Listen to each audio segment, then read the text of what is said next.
I take my job on YouTube here pretty seriously, and my job is to teach you guys how to clean like a pro. And you might not know this, but I have a cleaning company. I started it in 2006, and over the years I've researched, studied, practiced. I've learned a lot from other people, and of course I've trained hundreds of people and taught them how to clean too. So here on YouTube, I always love sharing with you guys those little pro tips and secrets that have helped me build a company and of course clean better, because clearly I had no idea how to clean before I started this company. So in this video, I want to share with you my 7 favorite pro cleaning tips. Just a quick reminder, if you haven't done so already, to subscribe to the Clean My Space channel and give this video a thumbs up, because I'm just asking you to. The first tip is cleaning from the top to the bottom and from the left to the right, and you're going to do this simultaneously. When I first started cleaning, I was going all over the place. I was sort of like the Tasmanian devil, and I wasn't getting everything done, and I was spending so much more time, I was forgetting things. It was kind of ludicrous. So when I learned about this top to bottom, left to right business and I started implementing it, I really noticed a change. And if you don't clean this way now, you should totally give it a try, and it's really easy to do. When I say clean top to bottom, the reason I suggest that is because dust and dirt falls from the top to the bottom. So when you're wiping something, obviously you're gonna have schmutz fall from the top to the bottom. So you wouldn't want to clean your counter first, only to clean your cupboard and then have all the crumbs from the cupboard fall onto your clean counter. Never do that again. Whoever would want to clean a surface twice? And when I clean, I always wipe everything onto the floor because I know I'm cleaning the floor last. Now when it comes to working your way from left to right or right to left, you pick, just be consistent. It means that you're never going to skip a spot. So that way I know every corner, every section of the room is going to be cleaned because I'm working in this consistent manner. And that way, when you're cleaning, you always know you have a pattern, you commit it to memory, and you get everything done very efficiently and effectively. So when I first started my cleaning company, I did not follow this information, and I would just continue to run back and forth to a kitchen. And really, it was in my best interest to get the cleaning done as quickly as possible so that I could move on to the next client, or just give myself a break. But either way, when I finally decided to start doing this, I would take all of the products to the center of the space that I was cleaning in that moment, so that way I wasn't running back and forth. It is a big waste of time, and guys, I used to time myself, and it made a big difference. So the next time you're going to clean a particular room or space in your home, get all of the products and tools that you need ahead of time. You can just think about it quickly. Get everything in the center or a very easily accessible space within that area or room, and then get to your cleaning. Before I started my cleaning company and I would watch cleaning commercials, this is what you would see.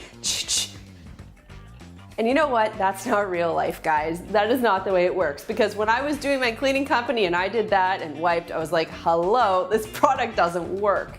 So what I learned by reading the instructions on the back of the product, great idea, is that you're actually supposed to let a product dwell or sit for a certain period of time. And that has 2 main effects. The first one is that the product will clean something, it just needs time to do its work.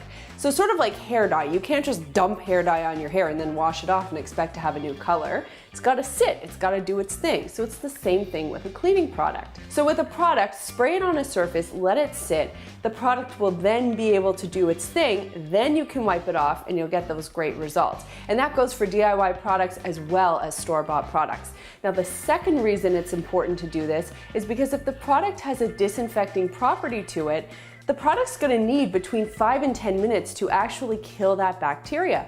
So if you're using the product, apply it, let it sit there for a few minutes, then wipe it off. That way you're getting the clean that you want and the disinfecting that you need. Start with the safest, most gentle product and work your way up only if you need to. And this is especially prudent for people with children, pets, asthma, or allergies. I find a lot of people will just go under their kitchen sink or wherever their little cleaning stash is, and they grab whatever product or the super powerful product just to clean that thing that they think is so dirty. The truth is, your house is probably a lot less dirty than you probably think it is, so that's good news.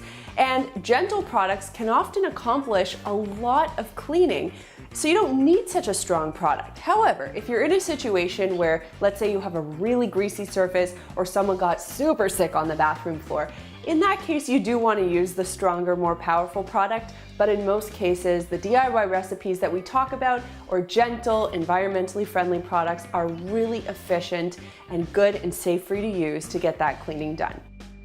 When you have a business, you always have these defining moments where little things happen to you that will forever affect the future of your business.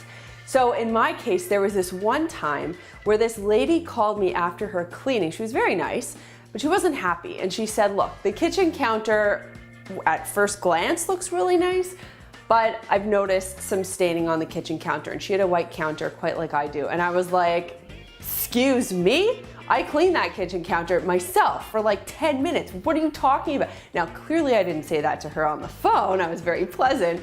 But anyway, as it turns out, she kind of crouched down and looked at the counter and noticed that something was missed under her microwave.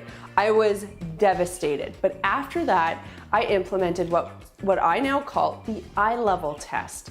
And what that is crouching down to eye level of the surface that you've just cleaned to have a glance at it and see if anything else pops out at you. Now, when I train my staff, I always tell them, okay, this is the eye level test. Now I want you to go to our kitchen island area and I want you to crouch down and have a look at it eye level. And they do that and they're all horrified, and I make sure it's really dirty that day so that they really get a good idea of how important that eye level test is.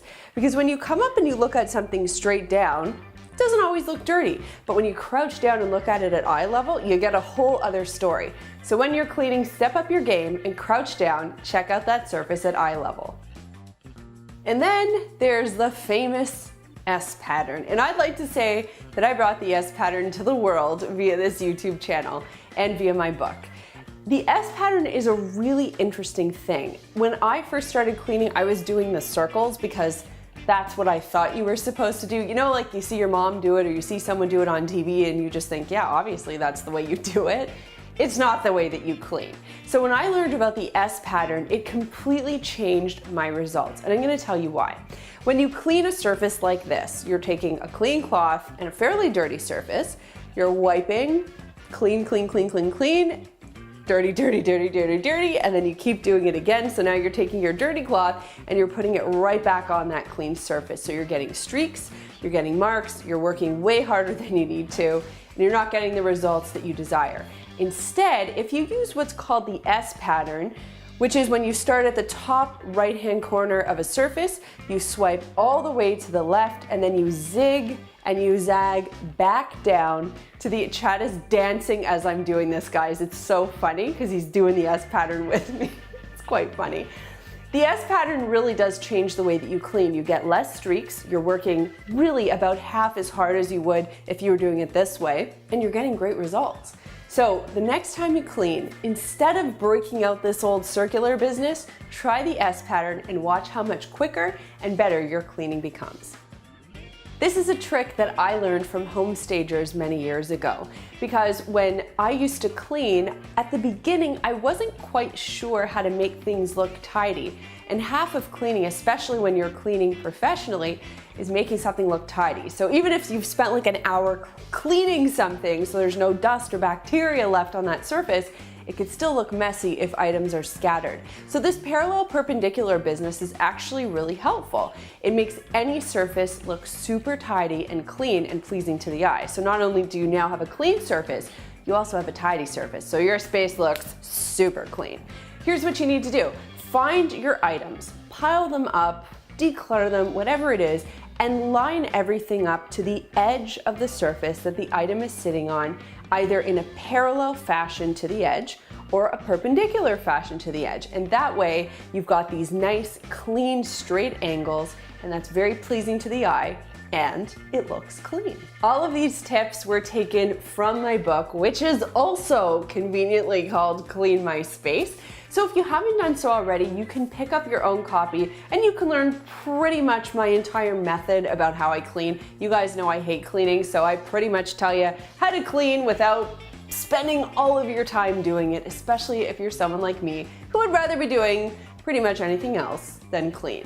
Now, these books are available at all fine retailers. You can also get them online, Amazon, Indigo, Books A Million, Barnes & Noble, all of the, I'm trying to remember everybody, but all the booksellers pretty much picked up this book in North America. You can also get an Audible version or an audiobook version that I narrated, and in fact, I just realized I was wearing this shirt on the first day that I did that narration, so kind of a funny little connection there. And you can even get an e-reader copy as well. So go and find it. I'll put links for you down below. And for those of you guys who have gotten the book, if you could go on Amazon or whatever bookseller you got it from and leave the book a review, I would greatly appreciate that. You guys have no idea how important Amazon reviews are for books. Unless you're J.K. Rowling and you wrote Harry Potter, Amazon reviews make a big difference for an author. So if you guys could do that for me, I would greatly appreciate it. I'd love to know in the comments down below, what is your favorite cleaning tip that you've learned from Clean My Space? So often you guys will write things like, the S pattern changed my life, or I love these DIY cleaners. Like, I love hearing these things from you guys. So definitely let me know how we've inspired you to change the way that you clean in the comments down below. Here are a couple of other videos I think you're gonna love. And if you wanna learn more about the book, you can click this button right over here. There's a button down there that lets me know you care, so click it if you liked this video, and click this button right here to subscribe and begin your journey to a cleaner life. Thanks so much for watching, and we'll see you next time.